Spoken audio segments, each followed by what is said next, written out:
If you were looking for a coach, what would you look for? What are the characteristics or things you would look out for?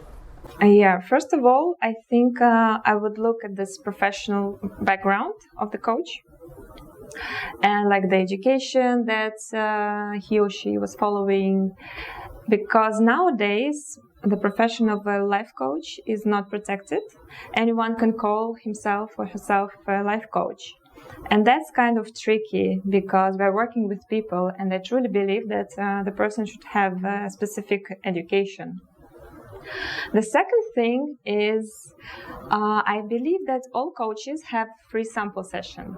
I offer 30 minutes sample sessions, so where we see, if there's a click, if we connect, if the client feels comfortable with me, if he or she is able to open up and share these personal feelings and thoughts. And in those 30 minutes, the free session, like what are you looking for? Yeah, first of all, I ask questions about the person. What is the perception of coaching they have? Because many people have this belief that coaching is about teaching people, but the type of coaching that I do is I don't teach people. I don't give advice what they need to do, what they have to do.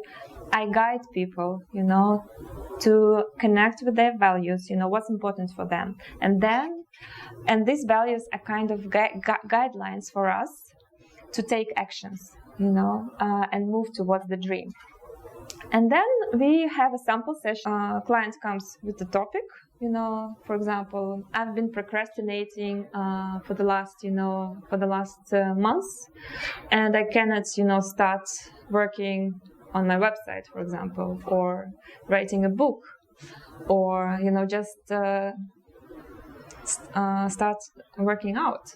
So that's kind of a problem nowadays because there are so many things in life that we can do, and also kind of the society wants us to do many things. For example, we see on Instagram, that person went somewhere, he went traveling, they went, for this restaurant, maybe I should also do something, or maybe she's also following some course, maybe I should also do that, and this kind of overload of information around makes us, stay at home and not do anything, just because we are scared. There are so many things.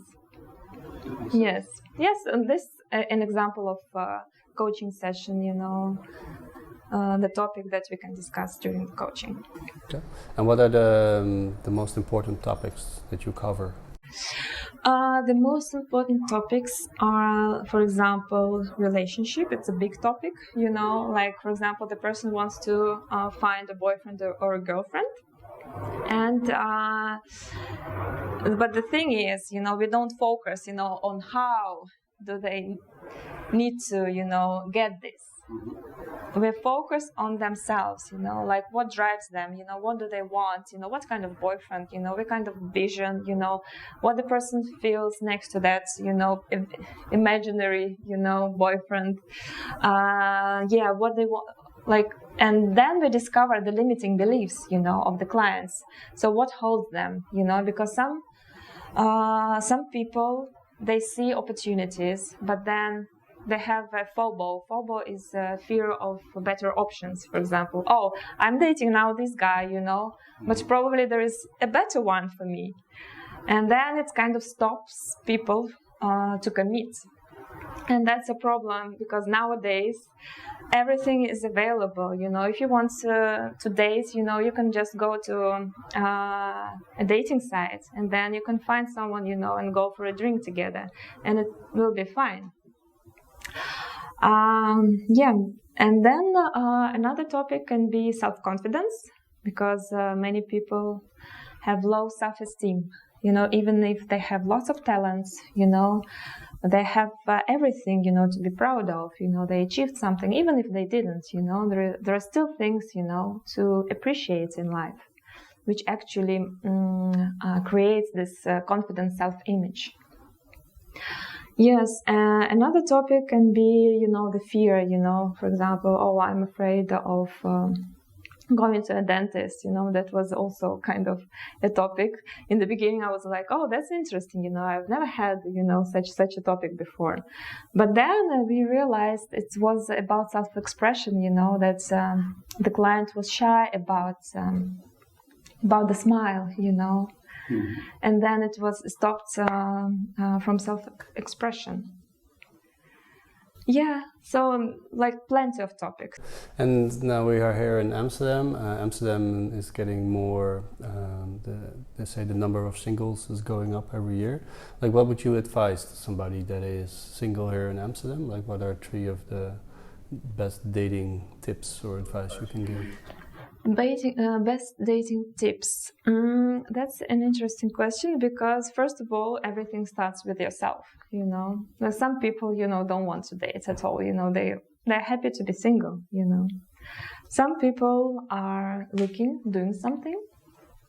For example, they go to a bar, they are very social, they go to different parties, or they go to dating sites like Tinder, Inner Circle, or others. And then it really helps, it really helps to get to know yourself when you're with people, when you're dating different guys, like it's not a big problem, The more you date, the more you will get to know yourself. Yeah, but the question is, don't get yourself into troubles, just be true to yourself, don't cross your own boundaries. If there is something that are not acceptable for you, just don't do it. Nobody forces you because, for example, if you have the image of a pleasing girl, of a good girl, then it's easy, to use you. And that's what I really want to say this message to girls, that be mindful of who you are with, be mindful of what you want, be mindful of what is good for you and what is acceptable for you and within the limits. Yes, and there are also other people who don't do anything and they're still waiting, nothing happens in life. And then the question is, but yeah, what do you do for that? It's also about getting to know yourself and taking actions. Taking actions to the dream. To the dream boyfriend. So it really helps. When you're mindful, when you have this consciousness. Yeah, and I think that's really good. And also one of the statistics here in Amsterdam is that there are more and more female singles compared to guy singles. What would you advise to those girls out there that want to find the perfect guy? How to find the perfect guy? Perfect guy. Yeah, first of all, just get rid of this idea that there is a perfect guy, because we create this image of ideal person, like based on like a picture on a magazine or like a star in the movie, oh, I want this kind of, yeah, it's good to dream, but be also grounded and see that and understand also that probably the guy is not ideal, it's not perfect, but what you can be with and what you cannot be with. So clearly distinguish these two things, Some things can be tolerated also, If, I'm also not perfect, So yeah, like in order to be yourself in a relationship, you should allow the other person to be himself in the relationship. So that's kind of a crucial lesson that I learned recently. Very wise. What would you say to somebody that wants to start with coaching? Yes. What would I say? Yeah, the most important thing is the client should be ready and open for coaching. The client should know what he wants to change and be willing to change. Because every growth comes with change. We are growing and we become more confident, and other people around can also react to that, because the society and the environment is used to the image of you. Some people can go, some people can stay with you, but just be mindful that there are side effects. But eventually the life gets better, so it's not a bad thing. Elena, you are mainly coaching females. Can you tell us more about what are the main topics and what are you covering that you feel is the most pressing in current times? Yes, as you mentioned, I coach mainly women now, but probably I will coach also men because I'm open for that. It's no matter, who you are, a girl or a boy, a man or a woman, or old or young, it doesn't matter. Yes, but now my clients are more female, and what I can help them with is with the questions that I've been through myself, Also, like many clients live in foreign countries, that they're immigrants also as me. And we are facing lots of issues like confidence, the environment, how to build a new life in a new country, because friends are not there, anymore. The activities that we are used to are also not there. And, how to build this life, how to also find a partner, how to be with a Dutch guy. A Dutch guy. Yes, that's true. Because there are lots of stereotypes about that. Tell us about that. Yeah, you're curious. Yeah, like... the three biggest struggles if you date a Dutch guy. It's not related to you. You're a different one. But I also dated Dutch guys. So we, as Russian-speaking or girls from Eastern Europe, we are used to lots of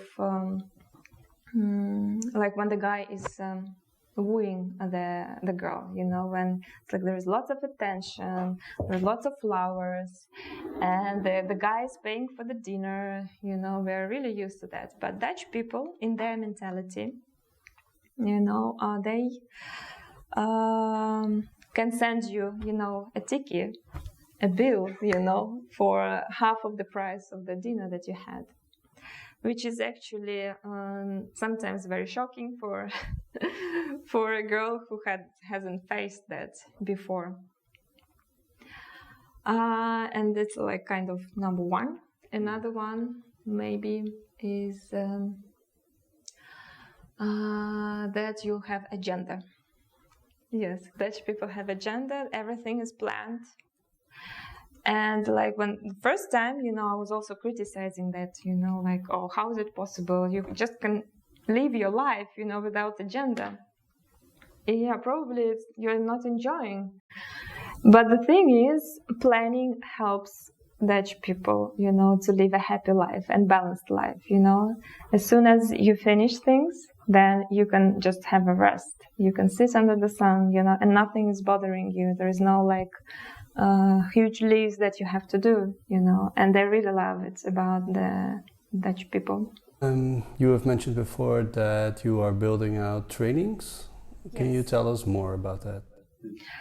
Yes, my dream is, also to be a female coach and organize different events for women.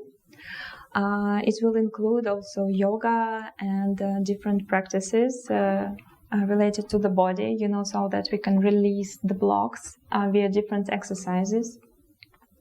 And it will also, include guided meditation, which involves, we can work on inner child, on inner parent. We can work on self-love and self-acceptance. So these are things that are very crucial, for a girl, to feel truly empowered and confident and centered. So grounding is also very important to feel balanced in life.